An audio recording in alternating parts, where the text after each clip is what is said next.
Party starts now because we have our speaker who created the Flash demo intro that we had, the invite, which has gotten nothing but very positive responses, usually tagged with, oh, and it's also Flash. So he's here to speak. It's Peter Nitsch. Is it Nitsch or Nitsch? It's Nitsch. Nitsch. Peter Nitsch, who, if you haven't had the pleasure, has done a whole variety of very interesting projects that continually get lots of hits. Programs in Flash that will convert things to ASCII and let you manipulate them. And this was why I sought him out and said, wow, it'd be neat to have you do our invite. And he graciously agreed, came in on time and under budget, and paired up with Coda, who I believe that's the first time you guys met, right? I still haven't met. Is he here? Yeah, that's Coda right there. There we are. So there you go. So they just met right here. Nice to meet you. So let's give a big hand for Peter Nitsch. Thank you. So just a bit of info gathering. How many people here are familiar with the Flash dev environment? Is anyone? So a couple of you, that's pretty good. How many people have exploited the hundreds of security holes in Flash here? Not that many. Okay, well, I'm not going to be talking about malware or security holes or anything like that. And I'm also not going to be talking about this, which is a debate that everyone who I ever meet who discovers that I work in Flash tries to talk to me about. This is not going to be the topic. Instead, I'm going to talk about creativity and limitation, and more specifically, the limitation in Flash, using a software renderer to render really beautiful graphics with completely unintended results. So just a little bit about me. My name's Peter. I have a bit of a cold right now, so I'm a bit under the weather. You can catch my blog here. I work for a pretty cool company called Tehan & Lax in Toronto, and we do UX, IA design stuff, a lot of websites, mobile. We work on a lot of big brands. I do a lot of micro sites, no banner work, but a lot of microsites, a lot of cool Flash stuff. So I'm kind of known as this Flash web developer, but I totally hate that term because I do lots of other stuff other than Flash. I do a lot of C programming, a lot of OpenGL stuff. I'm pretty into demoscene-ish kind of stuff, so I like to think of myself more as like a visual programmer. And I'm a total retro geek. So this is my my XT, which I took this picture like a few weeks ago. I still use this all the time. And I do a lot of text mode stuff on it. Stuff like ASCII callies, ANSI art, and interactive fiction stuff. Major influences for me. So just briefly about ANSI and ASCII art as it pertains to Flash.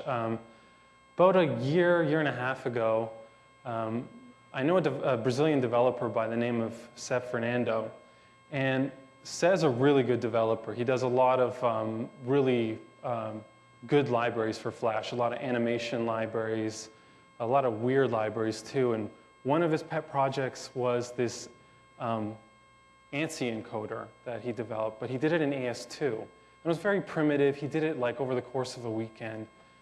So I decided, what the hell? Let's update this thing to AS3. Let's make it more robust. I really wanted to explore how ANSI, the 4.3.7 code and escape sequences work. So I kind of dove into this world. And I started, there's a few of you here who are familiar with Flash. I dove into it with using text fields and strings and these really bloated, nasty classes in Flash that are used for things like vector drawing and like really easy banner creation kind of classes. I just wanted to use text, and that was really the stupidest way to go about it. Flash has a wicked class in it called bitmap, which is hyper fast. It's been around for for years, but if you want to do anything fast in Flash, any cool effects, you pretty much have to use bitmaps. You cannot use vectors or text fields or any of that stuff. It's completely bloated and useless.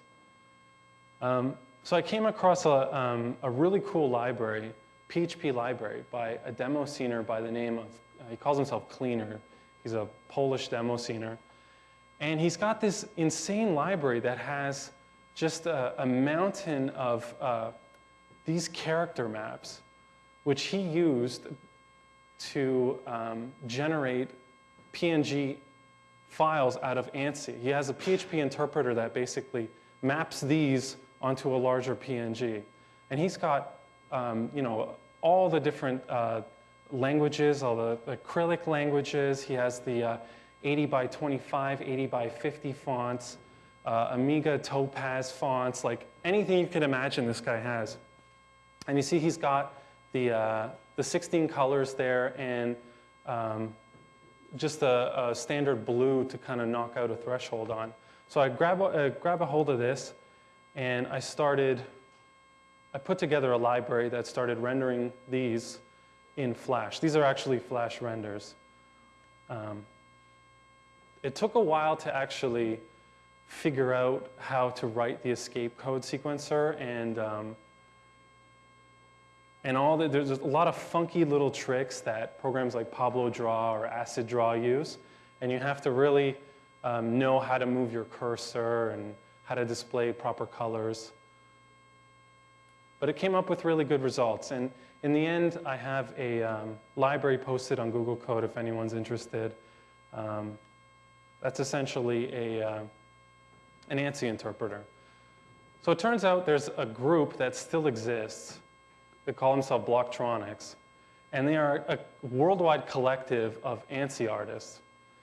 They saw that I was doing experiments in this stuff and contacted me personally and asked me to start doing projects for them. So I agreed. This was supposed to be a pet project for me. I spent like a couple weekends on it max, and now these guys are coming at me asking me to do, they wanted viewers and drawers and all this kind of stuff. So I obliged. So I'm just going to demo some of the stuff I did for the Tronics guys. So this is a full ANSI viewer done in Flash 10. It's pure ActionScript. Supports full screen mode. This is their latest pack, actually. This came out just like 3 months ago, maybe 4 months ago.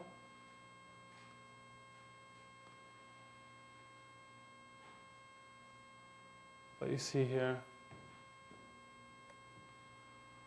this is a 80 by 25 font. And you'll notice on the side here, I actually have different fonts rendering on the fly. So here's the Amiga fonts.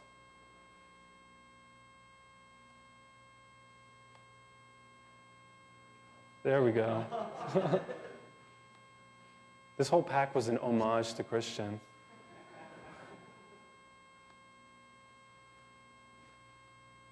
This doesn't really come out well.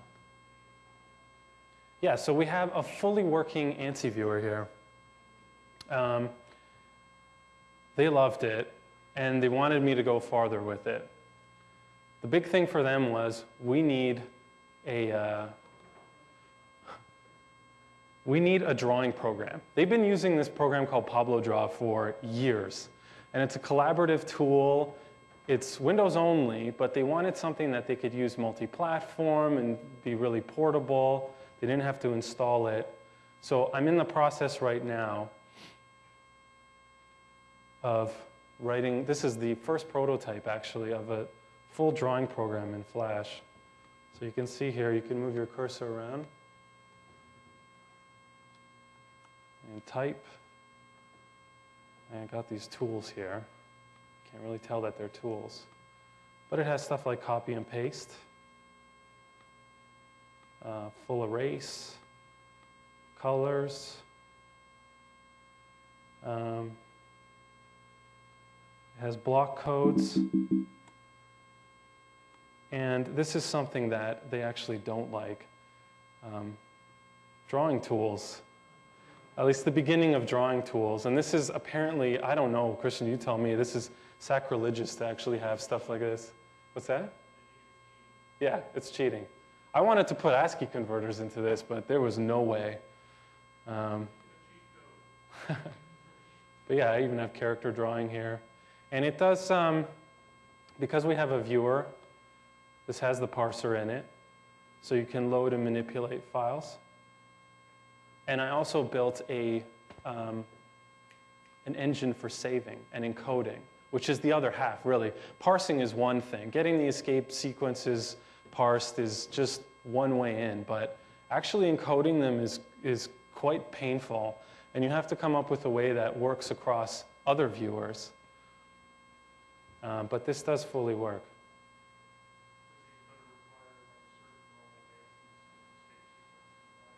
It's just 437 is all it is. So, and I really don't have it that flushed out too. Like I don't have funky stuff like where I'm interpreting cursor positions to make it a smaller file. None of that stuff is in there. Right now I'm doing a lot of really dumb breaks and spaces. But yeah, it's something that's going to evolve over time. I mean, obviously the UI is horrible, but this is an evolution of the viewer, which is just a straight reader that maps onto a bitmap. This is actually a smart version of that has every single character in its own cell. So it's a full grid system. It knows exactly where everything is. It is using sprites, but also bitmaps. You can see the copy and paste is fully working. So this is an evolution, and this will eventually be collaborative. So there's going to be a chat window here. I'm going to be using a program called Union, which is a multi-user Flash client. And they'll be able to draw and talk and do all sorts of weird stuff in ANSI. And hopefully that's the end of all the ANSI stuff. I've kind of promised this to them, but it's taken me down quite a road. Okay, so Flash has a class called sockets, which is awesome. It's a TCP/IP class. It basically reads your socket connection as a byte array.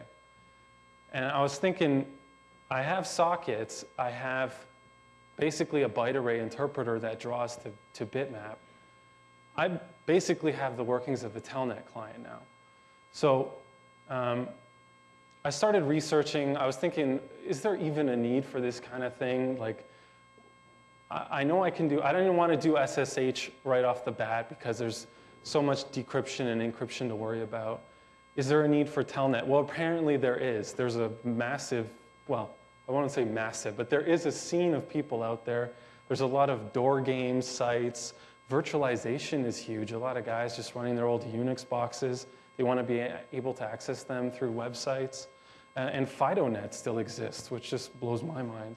But apparently it's huge in Russia. I don't know.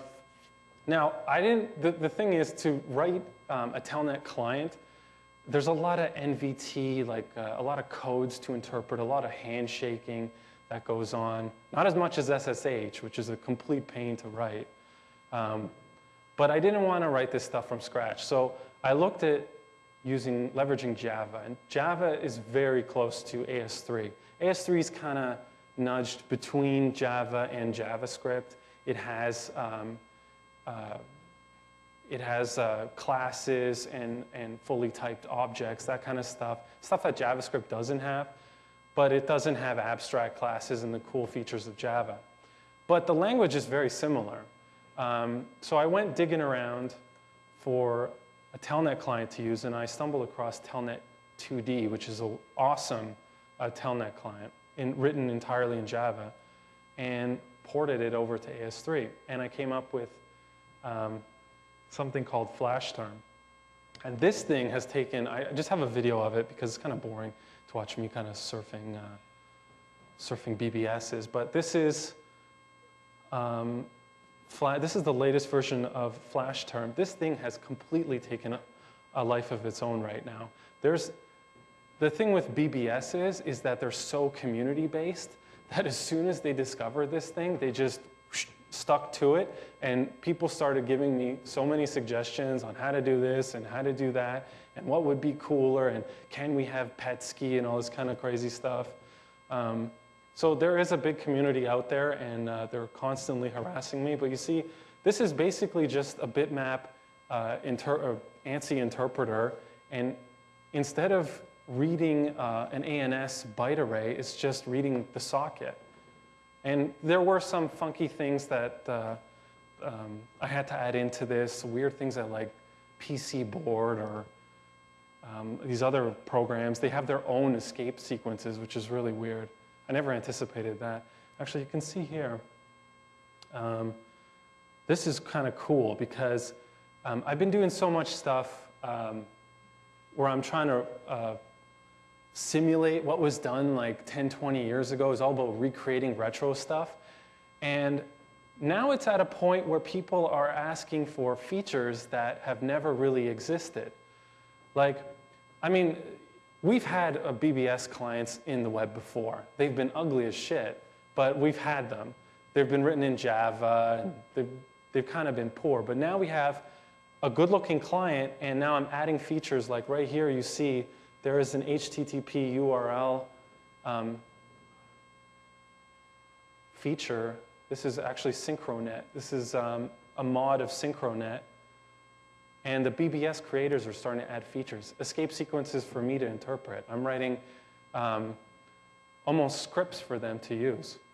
And you can download files through the website from a BBS, which is bizarre and completely backwards in the most awesome way. So here's virtualization as a Unix client. This is SDF. It has the Unix Twitter client on it, which I find completely fascinating. I built this thing, honestly, it took me maybe like a couple weeks, and I spent months just exploring all this stuff. I had no idea this stuff still existed. Last time I BBS'd, I was like, I don't know, 17, 18. It's amazing how many holdouts there are. Like this, for me, being able to play this through FlashTerm was mind-blowing. I was just like freaking out. And I work in kind of a designy, Apple-centric agency. Everyone's really douchey, and they have their iPads. So when I found this, and I was like, holy fuck, I can play Trade Wars again, I was freaking out. I did this in the office, and people were looking at me like I was crazy. Like they had no, what the hell is this? Are you coding? No, man, this is a game, and it's amazing. This was an achievement for me.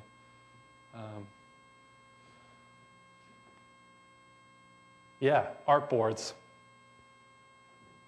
This is, to be honest, this is, I have settings here so you can set your speed. I have it down to 2400 baud.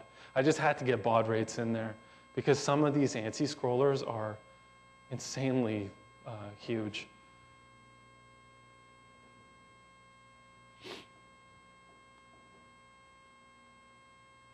This is Far Side. This is one of the best artboards out there, in my opinion. A lot of the ANSI guys kind of gave me the suggestion to do this stuff.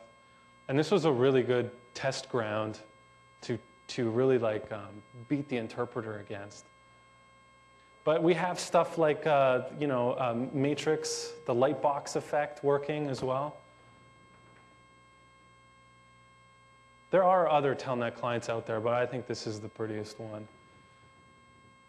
I think I actually have an Amiga board here. Oh, here, is this it? Yeah.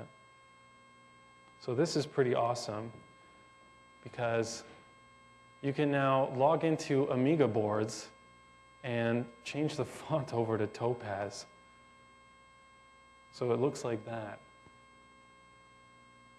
I showed this off in Europe and people were freaking out. They love their C64s there.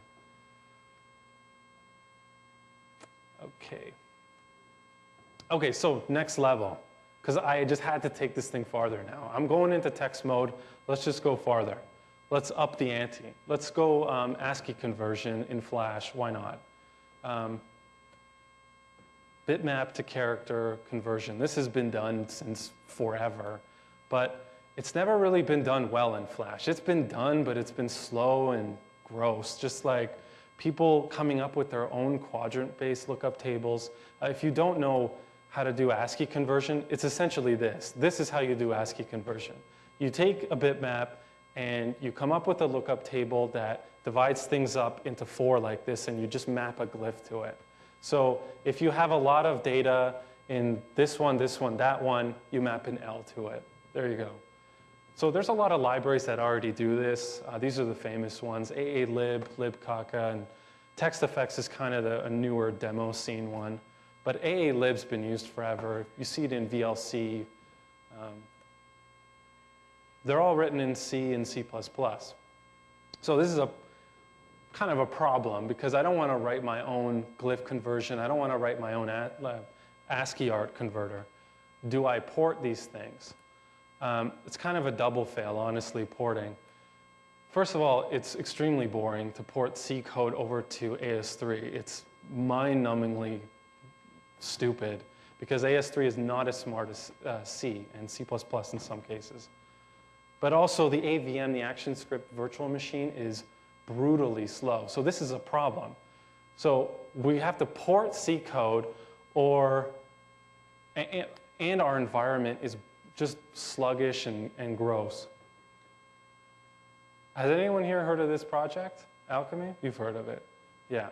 So this is an alpha research project that Adobe came out with like 2 years ago.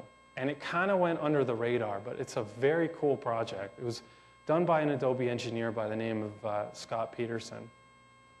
And essentially what it is it takes C code and C++ code and pipes it through LLVM. So LLVM is, most of you know, is a straight interface compiler that compiles down to RISC architecture machine language. So you have all these chipsets that you can use, and your front ends, there have been so many front ends written for LLVM.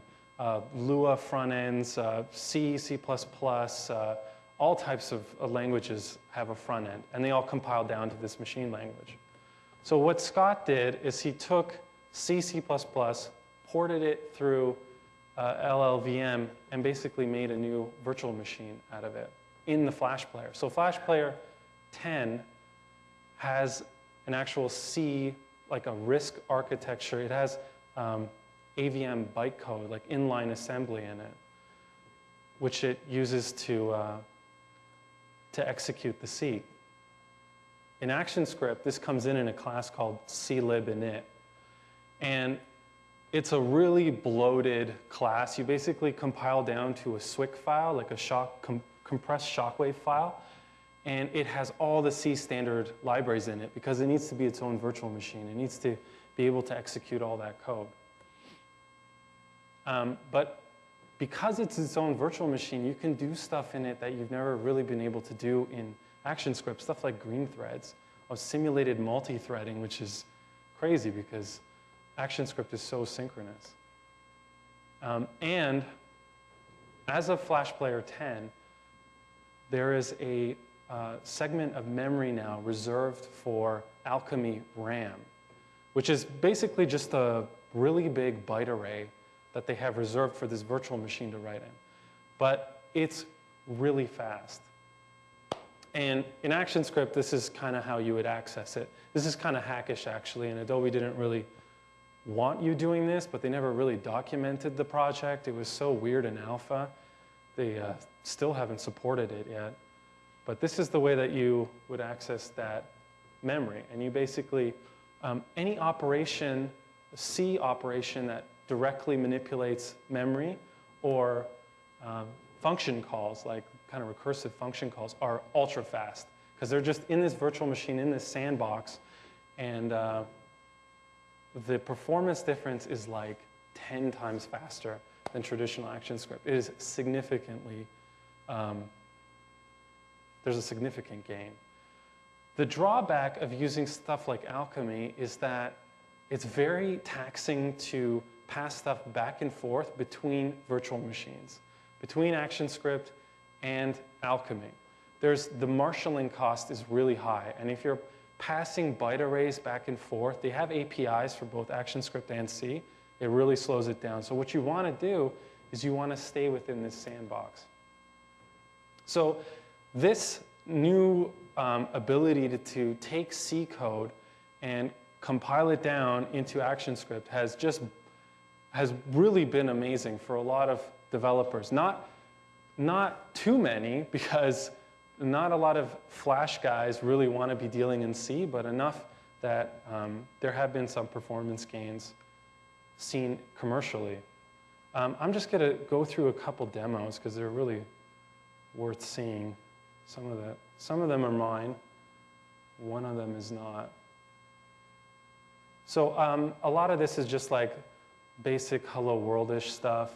Mandelbrot's kind of the first thing. I just needed to test this to basically get a Mandelbrot C code, like copy it off of Wikipedia, and run it in this virtual machine and see what kind of gains we have. This is a pretty large render of it. So you see your calculation times are pretty good. That was 1,230 milliseconds to get that image. 1660 there. Those are pretty fast times. If you do this in ActionScript, you're going like 5, 7 seconds to get these kind of zooms like this on this kind of resolution. So that's cool.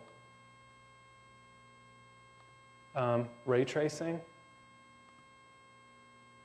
Just reseeding and rendering a ray tracer. You see, you actually can't see it here, but I'm getting like 840 milliseconds on these redraws, 1153. Then there's a lot of spheres and a lot of reflections on this render. I don't know how well you can see it here. Yeah, stuff like that. 1104. Again, fast render times.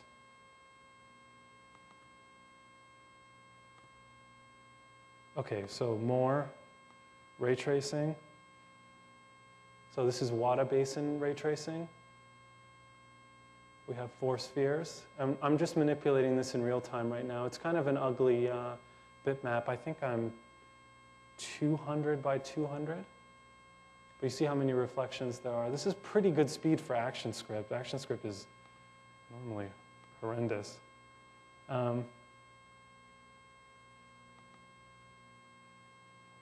Okay. This is around 30,000 moving particles. The calculation, all the physics are done in C. This is basically a port of a really cool library called Particle Systems API, which is a C++ library, and it's used for a lot of OpenGL projects. I just took that code, wrote some hooks and ties to it, got it displaying here, added some easing math and some render math. You see, I'm just sending instructions to the API. But on something like this, look at the frame rate is absolutely insane for something like Flash. 40 frames a second on a Mac, nonetheless. 30,000 moving particles. So that's pretty cool. One of the coolest things I saw is my buddy Ralph did this one. A lot of old libraries have been ported. This has got to be one of the best.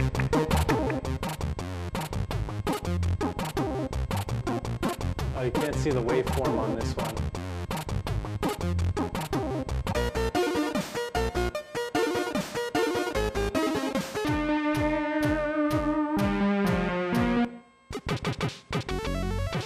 So when Alchemy was first debuted, a lot of people were just like, let's take demoscene stuff and go wild with it.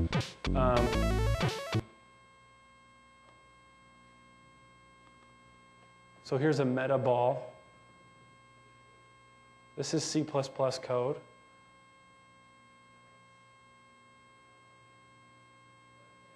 Yeah. That's always a rule in Flash. A lot of, whenever you can do something in Flash, do it, and then do it in webcam. It's always the rule. So there we have webcam with meta ball.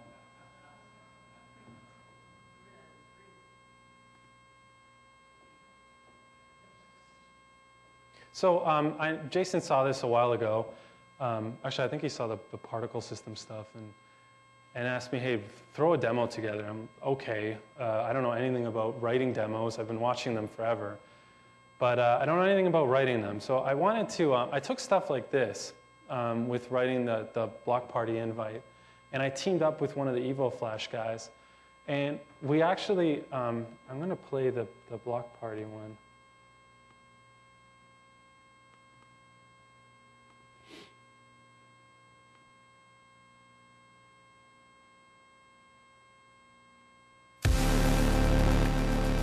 So this is all, a lot of what you see here is ActionScript running, but some of the math is Alchemy. This is actually structure synth. I don't know how many people are familiar with structure synth, but it's a really cool library for this is structure synth as well, for generating recursive calls to shapes, like cubes or lines, and making these crazy shapes out of many little shapes. The render's all done in Flash. This is that meta ball. The math here, all the vertices math, everything is actually done in C++. There's not much marshalling even going back and forth. The particle animation is done in ActionScript, but the actual calculation of the vertices on the mesh math are entirely done in C++. And all this ribbon stuff, this is a lot of the ribbon stuff is Simo's work, and it's pure ActionScript. So that's the thing with Flash, is that it's kind of a hokey environment. Like the stuff doesn't look quite as crisp as OpenGL, DirectX stuff, but that's kind of why a lot of us love it, because you're so limited. We are squeezing every ounce of performance out of the AVM to get like these fairly rudimentary kind of 10 years ago effects. But it's a fun environment. It's kind of what attracts me to text mode stuff as well. Limited environment, great results. A lot of optimization. Most of the work on this is optimization. So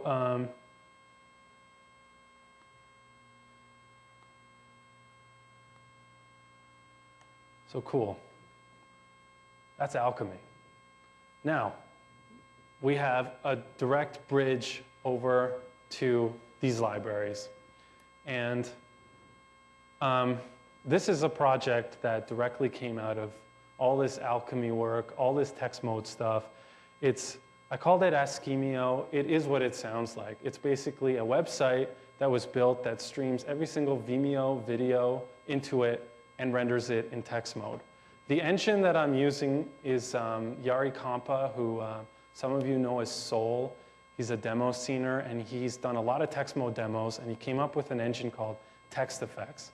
I took that engine. It was a bit of a pain in the ass to convert, because it's meant for Windows, and it uses the Win32 text buffer, which is kind of a pain in the ass. It's a bit different than like using, say, curses or something like that, because you have to use car info and all these weird kind of attributes.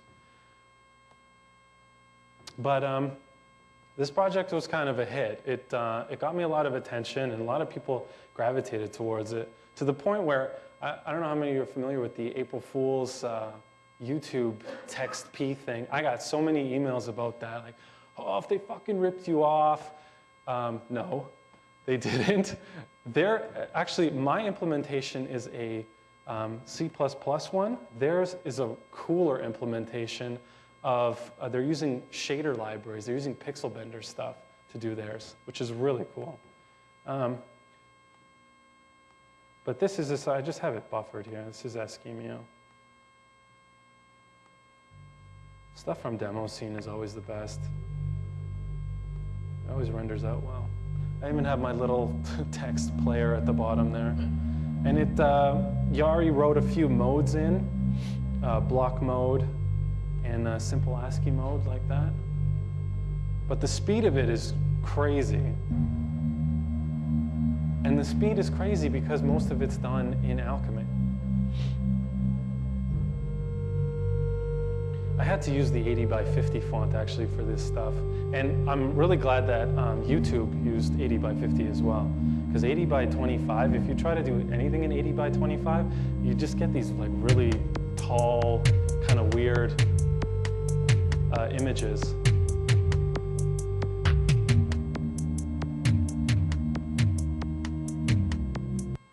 Somebody posted trollolol. I thought it was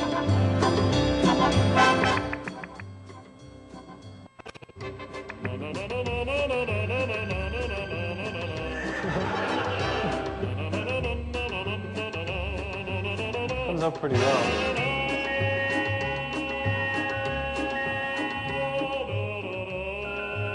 So text effects actually wasn't the first conversion that I did.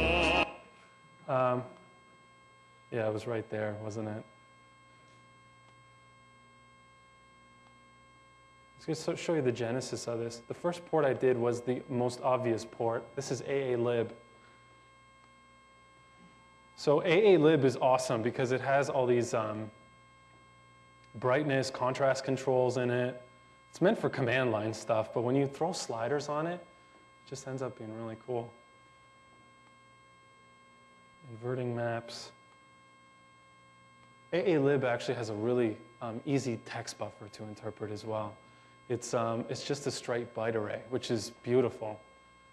And I'm using the ANSI viewer to display it. And then I have the, that's the first, but the obligatory webcam. So you have to do webcam. This is kind of where schemio came from. These are the first early tests. And here's the 80 by 25. Also had to do matrix. So many people asked about this. I posted Star Wars first, and everyone was actually angry that it wasn't the matrix. Have you ever had? Yeah, webcam is necessary. And we have the different modes too. You can basically do any bitmap to it. There's the cool thing is you could even do 3D objects. Here's an interactive 3D object. Because it's just taking a bitmap data is all it is. And a lot of the Flash 3D libraries are all just bitmap data canvases.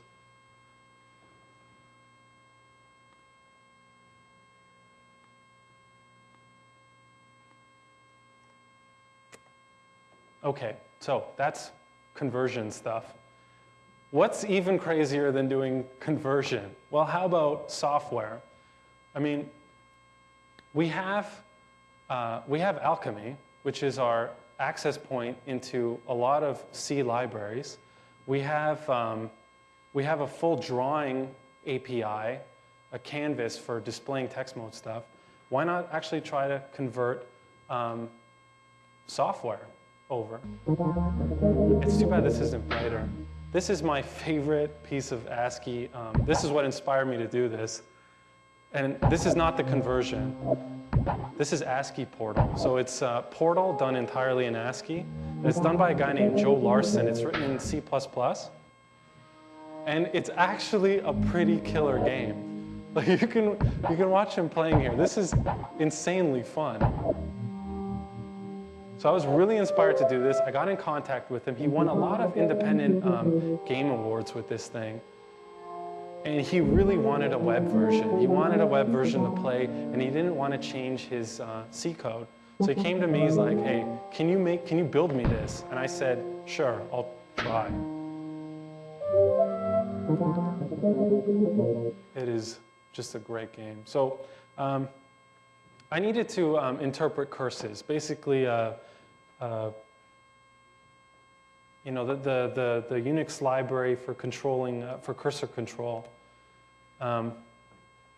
And I originally started off by trying to write my own interpreter, my own display engine for that. But I quickly discovered that that was kind of stupid. And really, it was dumb because there were two ports, or actually there was this SDL port for Alchemy was done by a guy named Ed McManus.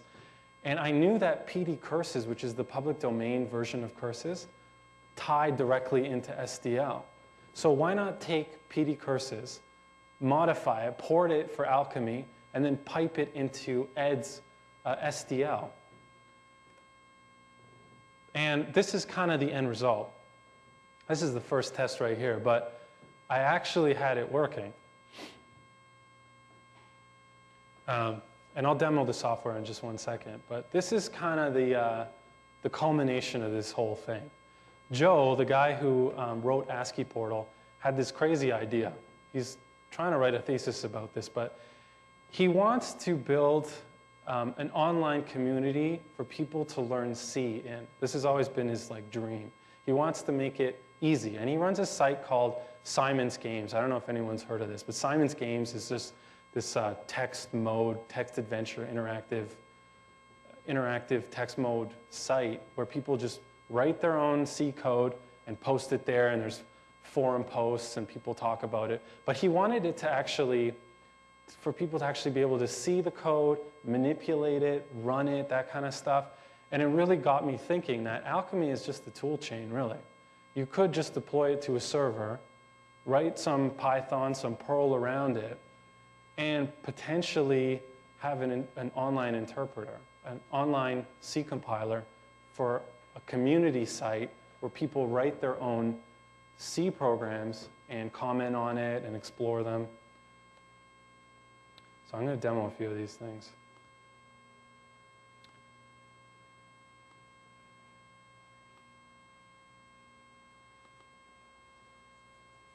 Okay, so this is just the first hello world. That's a basic SDL drawing right there. So that's a simple direct media layer and PD curses writing at the bottom. Hello world.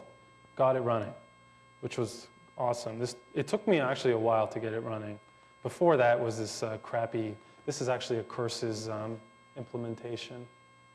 Let's see if I can actually, I had this running, but honestly it was such a pain in the ass. There you go, I've lost. To draw these things to the screen and know where each position is, and curses is kind of a funky library. It was just bound to fail. This is the first SDL PD curses Alchemy port. It's a roguelike game. Oh, and unfortunately, yeah, thank you, Steve Jobs, for not putting a numpad on here. Oh, there we go. So there we go, it's working. We're running C code in Flash. Very basic, but a roguelike game is basically our first hello world with text mode stuff. More complicated stuff, ASCII invaders. There's very minimal work done on my part. After I got the first port done, doing stuff like this was actually fairly simple. The thing with C code is that it's built in a synchronous fashion. Like you'll have a while loop that runs forever in your main function, and you can't do that in Flash. You have to start breaking things apart, putting switch statements and stacks in different places. A lot of these simple games just have one while loop or while playing kind of loop. So really, to do a proper port, you just kind of break that apart.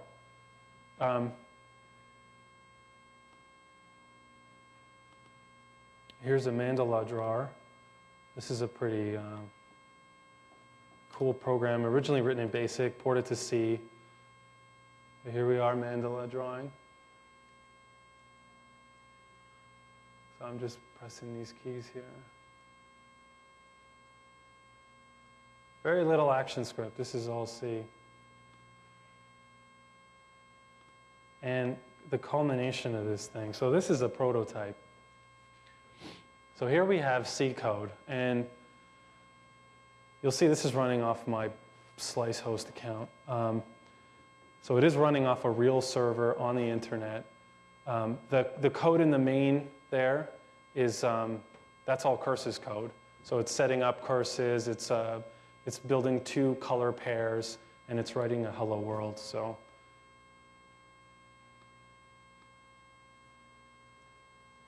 Unfortunately, Alchemy is pretty slow. So it's going to sit here loading for like 15, 20 seconds, and it's going through the entire tool chain. Alchemy comes with a C++, GCC, G++, Make. It comes with all those tools. They're ASCII Portal tools meant to simulate GCC and G++, but they come with them. And there's a long tool chain that this has to go through. But in the end, we compile a SWF, we package the Alchemy SWF into it, and we've now compiled C code on a website. So I kind of have a cool example. That Mendeley thing that I showed you, I'm just going to quickly open that up.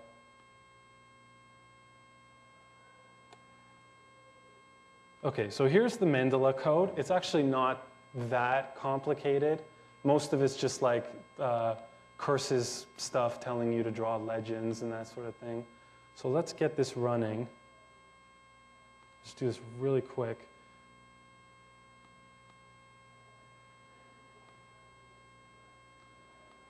So we have some variables, and you see we're actually importing math.h. Alchemy comes with all the standard C libraries, so you just have to include them, and it'll map to it. We'll take the actual Mendeley function, that method, print legend. Live coding is always super exciting.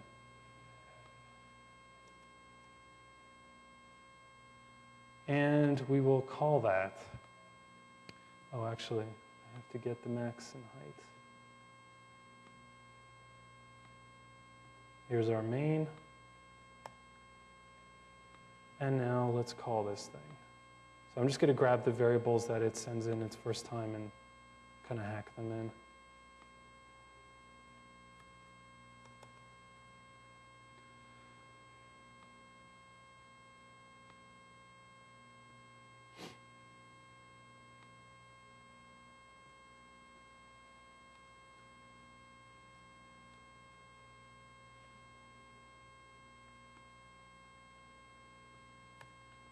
Boom. So now we're in our main loop. We're calling this draw Mendeley function, which is right here. I don't even know what it does. I just copied and pasted it over. I have the libraries included. Everything here is C.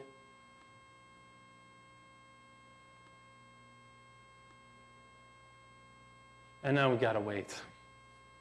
But the possibilities here are kind of crazy. What if we can build a community around this? You really could teach people how to code in C online through a website. There's no tool chain here. There's no command line. I'm hitting submit on a box that contains C code, and I'm outputted a window. Eventually. There it is.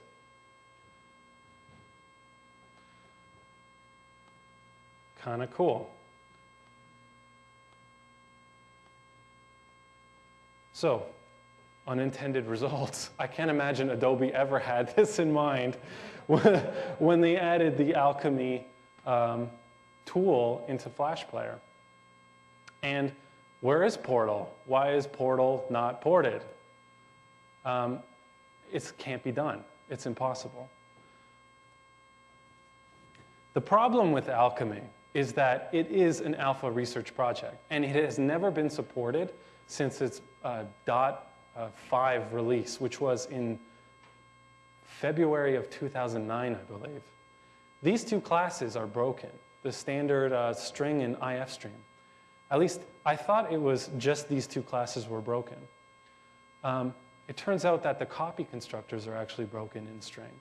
And when you dive further into Alchemy and start looking at the C++ classes, you start discovering that a lot of copy constructor classes are broken. It's because of this. Heap-based memory allocation, any dynamic memory allocation is completely broken. So if you're doing things like multi-dimensional vectors in C++, forget about it. Your RAM, the front part of your RAM is going to be overwritten by the back part because it doesn't know how to handle stuff like this. They've never evolved it.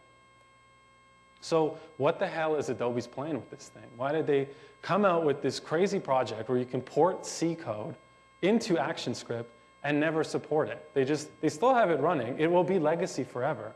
Why is it there? Well, that's why. The whole reason for this project was to get Flash on the iPhone. And they started it 2 years ago. So they're not that lazy. How are they doing it? I'm sure everyone's kind of heard about this iPhone packager, iPhone Flash on the iPhone kind of thing. Well, they're doing it by adding an ActionScript front end to LLVM and outputting to ARM bytecode. They're basically taking what they've learned from Alchemy and they're reversing it. They're taking away the back end and they're learning how to do the front end. Scott is the principal engineer at Adobe who came up with this method. But it's kind of a cool method. You have complete programming language portability. The thing with C and C++ that's actually kind of cool is that a lot of interpreters are written in C and C++. And when Scott originally demoed this, he did demo it with Quake, but he also had Lua and Python compiling into ActionScript because all their interpreters are run in C. So if you package the interpreter in with Alchemy, then you have complete programming language portability if your interpreter is written in C. Anyway, so that's the presentation. You can hear my details. And does anyone have any questions? I'm not a software engineer, so don't ask me anything too crazy, but yes.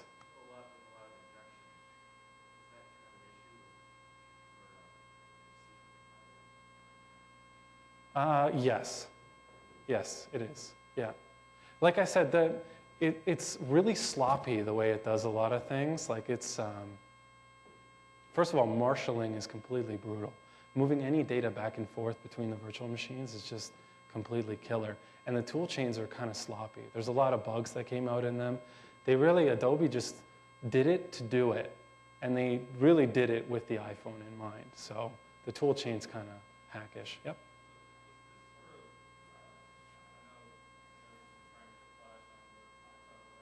Yeah. Yeah, as of last week.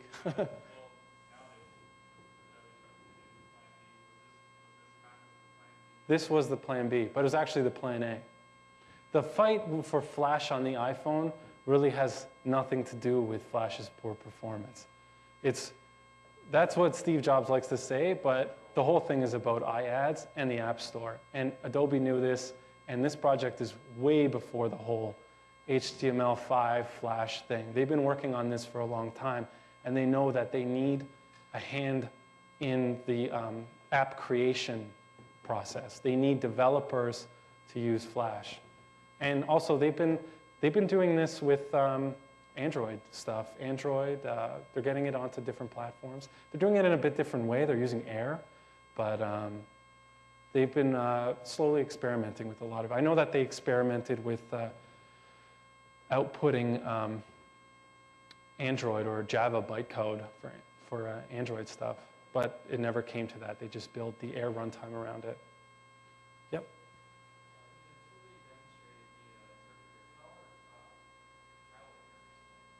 They're not. Not yet. It's a total prototype. I honestly, I have no idea how I'll do it. I'm doing that, I wrote that thing in Python. So there are debuggers built for Alchemy. A lot of like dwarf stuff is built for it. So there are kind of hackish tools. Maybe I'll use those. I'm sure there's a way around it. This is kind of an idea that started about a month ago. Yeah.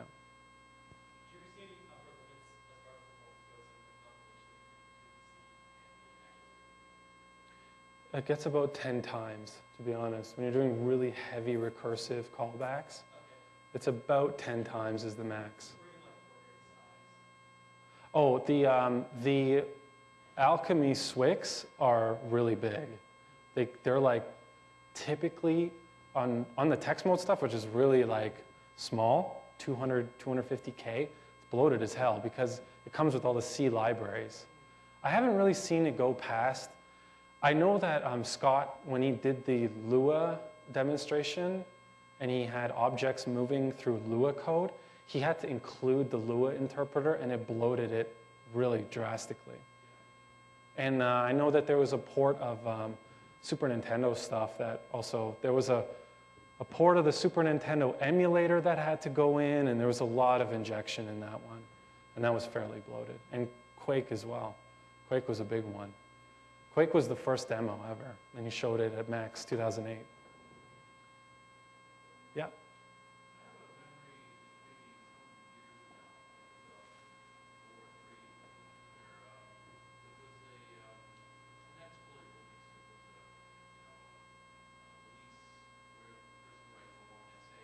Yeah.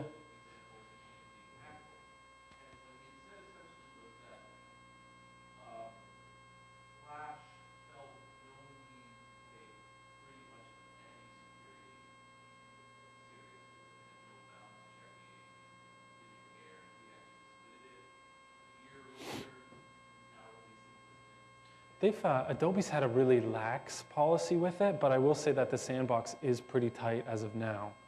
But they've...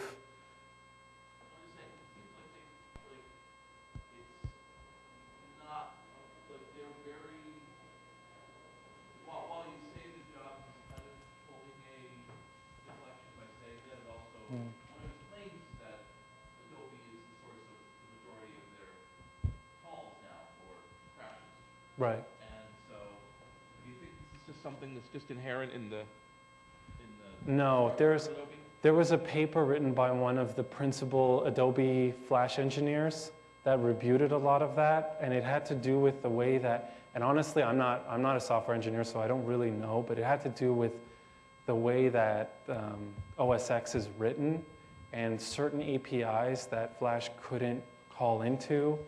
There's something really bizarre, but I know I could send you the link. There's a large rebuttal to that kind of stuff from one of the principal engineers. Flash is terrible on a Mac. I'm not a Flash evangelist. Like, I think it's pretty bad, and they've admitted. I've talked to some of the Adobe guys. They've admitted they've cut back resources because OS X is not a big platform like for consumer content. It's large, but it's not what they should be devoting to, say, the Windows platform. And they've completely gotten rid of the Linux support, essentially. So yeah. Anything else? Nice. Well, thank you, everybody.